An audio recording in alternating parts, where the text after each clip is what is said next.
দর্শক আপনারা দেখছেন আমি এই মুহূর্তে আছি ৪৯ নম্বর এরশাদনগরের একজন নতুন কাউন্সিলর পদপ্রার্থী মিজানুর রহমান মিজান ভাইয়ের সাথে। উনি শুনছি ৪৯ নং ওয়ার্ড থেকে উনি কাউন্সিলর নির্বাচন করবে।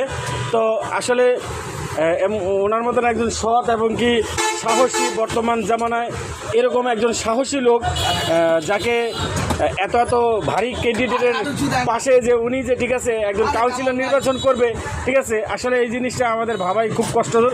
তবে উনি কোন সাহস নিয়ে এখানে যে কাউন্সিলর নির্বাচন করতে চাচ্ছে আসলে আমরা এটা জানতে চাই। আচ্ছা মিজান ভাই, আপনার সাথে একটু কথা বলি প্লিজ, একটু আমাদেরকে একটু সময় দিবেন। আমি আপনার সাথে 1 মিনিট কথা বলতে চাই যে আপনি আসলে ভাই একটু